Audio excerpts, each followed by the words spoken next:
Yo, what's up, everybody? It is Tuesday, March 5th. So the market pulled back today. I don't know if this, first of all, let me just mention that we haven't had the tax drain yet. I've been talking about that for a while. We got kind of a minor tax drain coming up on March 15th. Okay?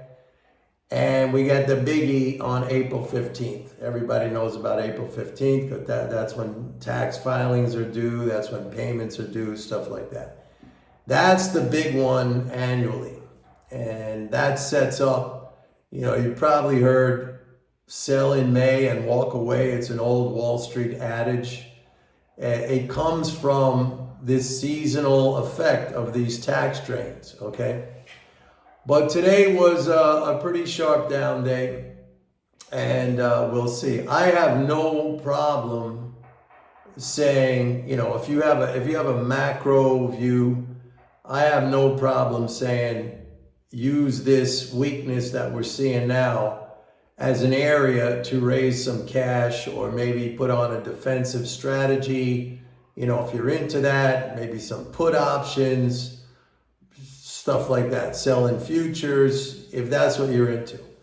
I'm a pure stock investor, so what I do is I wait for these market corrections, and as the market comes down over time, I accumulate.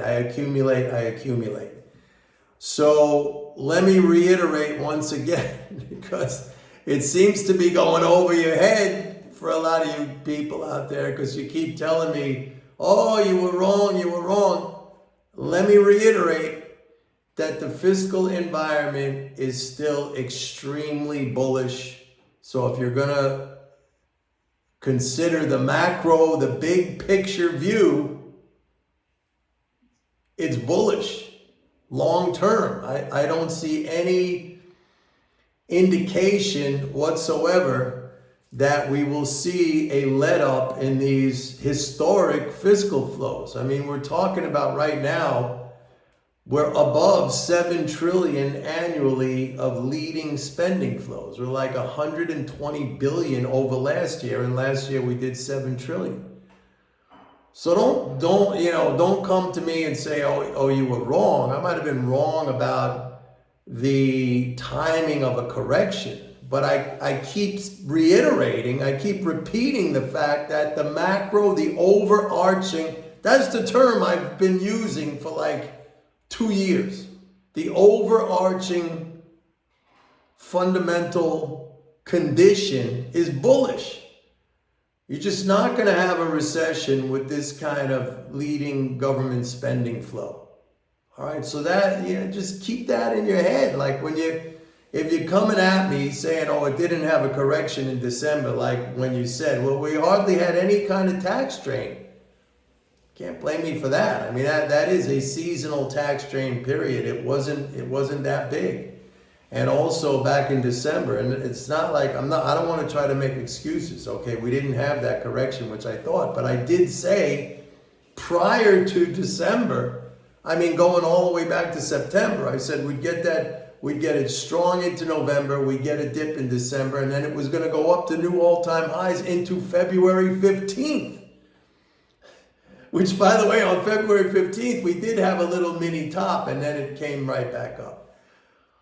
But now I want to, remind everybody again that we haven't had any tax drain yet. That is coming on March 15th, and then the big one on April 15th.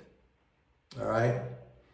And there's not a lot of things to talk about every single day. Like, I admire these people who have channels or whatever, and they do these videos and they come up with something every single day with charts and graphics and animation and all this other stuff. I don't have that kind of time on my hands. I'm busy. I do a lot of stuff outside of this investing work. And investing shouldn't be all time consuming. It shouldn't. I mean, Warren Buffett, he doesn't sit there in front of a trading screen all day long. okay? And no one that I know who is very, very successful and wealthy, you know, they're out doing stuff. They have a macro view. That's very important. The macro view. I always tell people, like, one analogy I used to use is when you're on the street, let's say you're in New York City, and you look at a big building and you say, wow, imagine who owns that big skyscraper. They must be really, really wealthy. When you fly over the city at 30,000 feet, that thing looks like a little tiny nothing in the midst of thousands and thousands of buildings, okay? It looks like completely insignificant. Even something like the World Trade Center down there at the tip of Lower Manhattan, where they rebuilt that, I just think that tower, that nondescript, you know, it just has, it's nothing. I wish they would have rebuilt the Twin Towers. That would have been the greatest, you know, fuck you to the terrorists who knocked it down. That's the most nondescript, generic skyscraper. I can't even look at that thing. But when I see old pictures and old videos, and especially when I watch old movies where New York City is, you know, is like one of the characters, and I see those Twin Towers. I used to work in there. That's where the commodity exchange was. You know, that's where I used to go every day at 4 World Trade Center in what was that, Tower 2. It just breaks my heart that they didn't rebuild that thing, man. Anyway, what I'm saying is when you fly over the city, even the Empire State Building, it looks like a little thing compared to all these other buildings. So what am I saying? Try to have that macro perspective. You don't got to sit there looking at the screen all day long. When I tell you that the overarching picture is bullish because of these fiscal flows, then you should be doing what I'm doing, which is every time you get a correction, you know, you scale into that, you add to your positions. Building wealth is nothing more than accumulating good assets. You know, we live in this wonderful country where anybody can become rich, and you don't have to invent some new thing. It's kind of crazy when you think about it. I don't even know if it's a good thing because it's not really productive, okay, if you want to be honest about it. I mean, investing is not really productive. Elon Musk once said about Warren Buffett, Elon Musk said he has a very boring job. His job is just figuring out who to give capital to. That's it. Like, he's not building. I mean, I get it. You know, I've been doing this like my whole career, and I get it. I get the criticism. I do other things to be productive. You know, I like building things. I like, you know, just, well, the outdoors stuff that I do. I wouldn't say that's necessarily productive. It's productive for me, like mentally and physically and stuff like that. Anyway, I digress. But what I was saying is we live in this wonderful system, this wonderful country. George W. Bush, he was the guy, I think he was the guy who said we want to create the ownership society, right? That comes right out of the Wall Street movie, the first Wall Street movie, which was the good one. The second one was stupid, where Gordon Gekko says, I create nothing, I own. The ownership society, that's how America is right now. And again, I don't know if that's such a good thing, but that's the way, that it makes it so easy. Like, I wish they taught this stuff in school to kids. Like, if you start kids out young with this mindset and this knowledge that you just have to put a little bit of money away, whether it's their allowance or they get a summer job or something like that, and just the cumulative effect of interest compounding and the compounding of corporate profits and earnings, stuff like that. I mean, it just goes exponential after a while. And it's never too late to start. So what I was saying is, like, for me personally, the way I look at it is that when the corrections come, it doesn't freak me out. I'm not thinking, oh my God, this is the end of the world and the crash and blah, blah, blah, and all this stuff. Like yesterday, I did that video on why is everything so calamitous? I mean, you got to switch your frame of mind. I mean, it's stuff's being handed to you on a silver platter. And I've told the story many, many times of my days as a floor trader. I was on 4 different exchanges, futures exchanges. I told the story many, many times about how all I used to do was sell. And for some reason, that was kind of like, that's what we all did on the floor, except for like a couple of smart guys who made lots of money. All we used to do was sell, all right? We would be looking all the time for the market to crash. And any little dip, I was like, sold, sold, sold, and then come back right in my face. I don't know what it was. I always said you could do some kind of a psychological thesis, psychological study on that. Like, why do people want to sell so bad?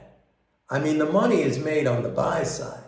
So, like, I don't sit around waiting, when is there going to be a correction?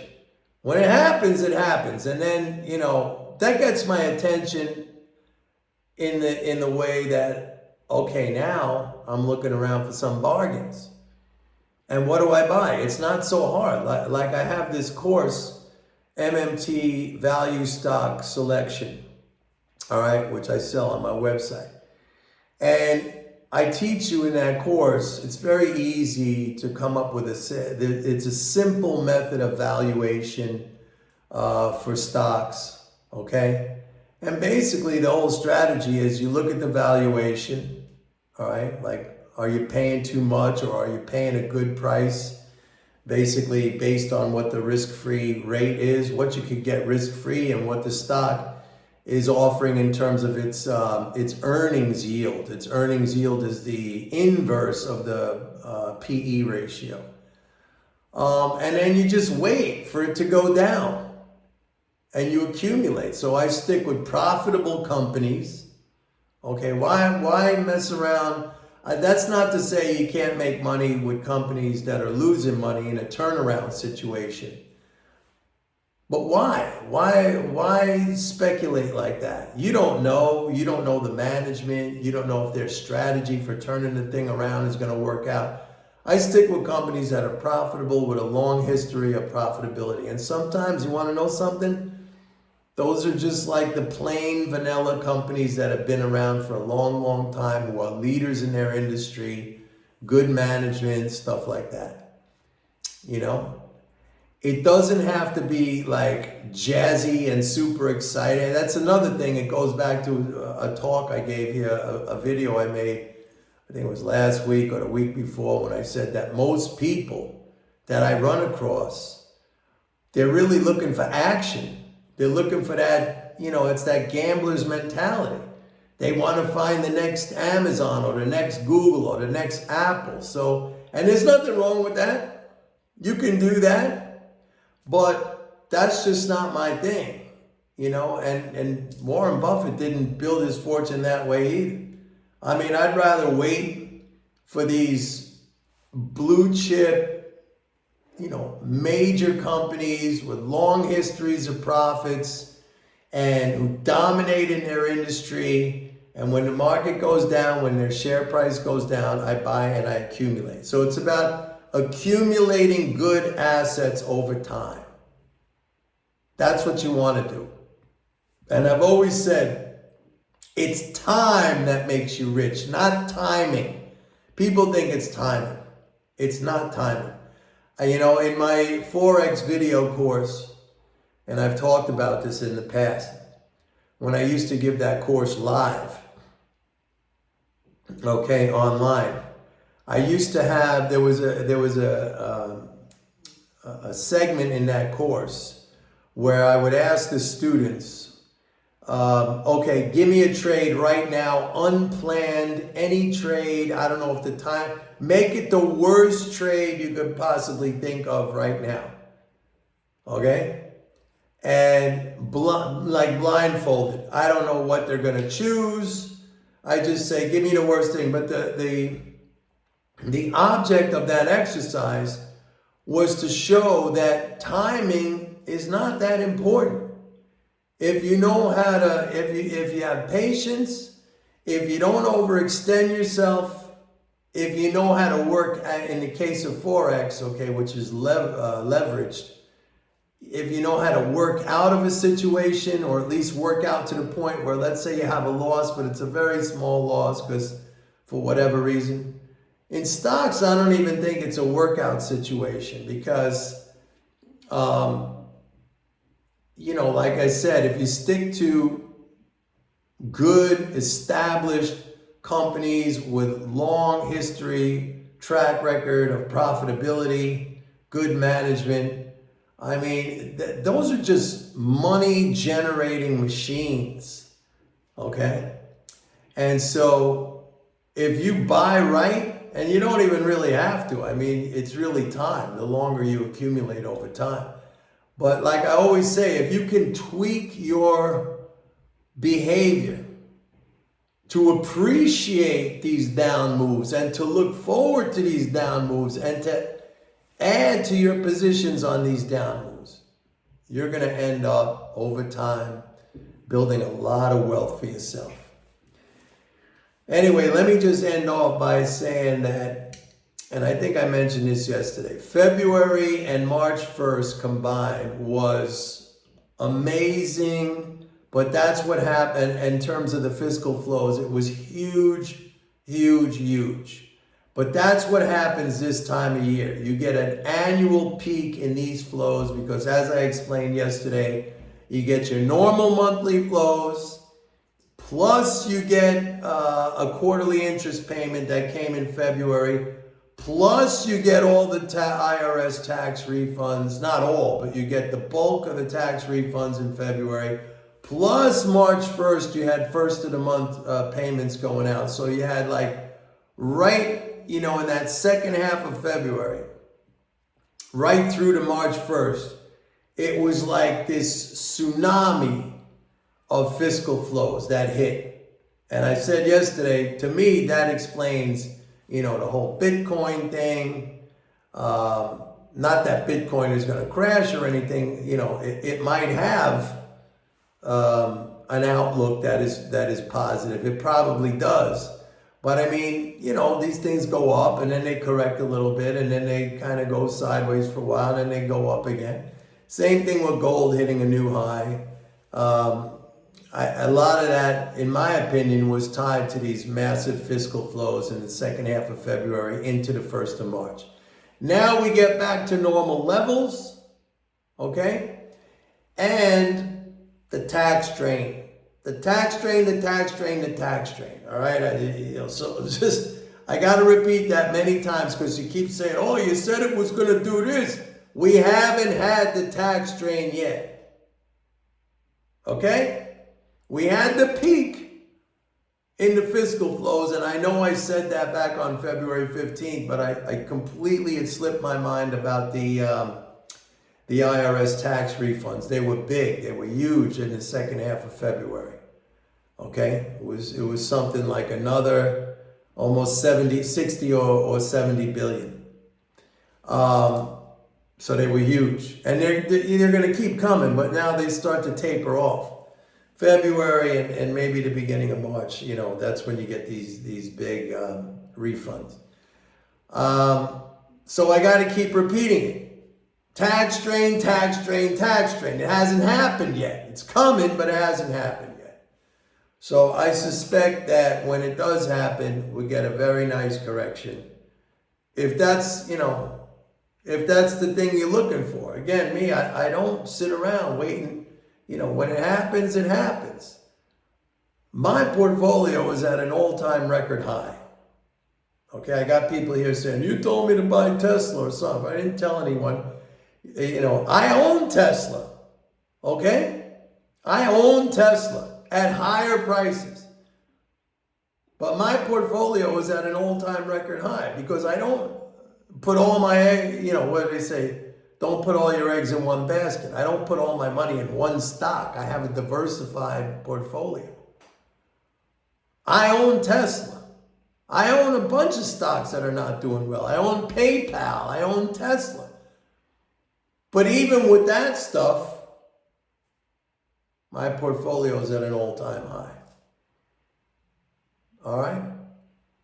I'm not saying I'm any kind of, I don't do what that guy, what's his name? Simons, who runs Renaissance Technologies with super mathematical, and I don't even think he's got a good track record, but he's nowhere near Warren Buffett. None of those guys are. And guys like, what's his face, Griffin, I forget his first name. The guy who runs, what's the name of his fund? I don't even know. I don't even pay attention to these guys. But that fund, Citadel, right? Citadel, Griffin. That thing, all that thing does is front run orders. He bought all the order flow from like Schwab and TD Ameritrade and everything. Big deal, okay? Hats off to the guy. He figured out a way to scam everybody legally, because Congress is not trying to go against any of that garbage. He's nowhere near Warren Buffett either. So, fine, good for him. I don't care. That's my approach. Anyway, that's it for today. Don't forget, go to my website, sign up for a 30-day. You got to know the macro stuff. You got to know the macro stuff. You got to be informed. You got to be educated. And you got to calm down, man. You got to have control over your emotions. I help people with that. Ask around. Anyway, that's it for today, folks. See you tomorrow. Bye.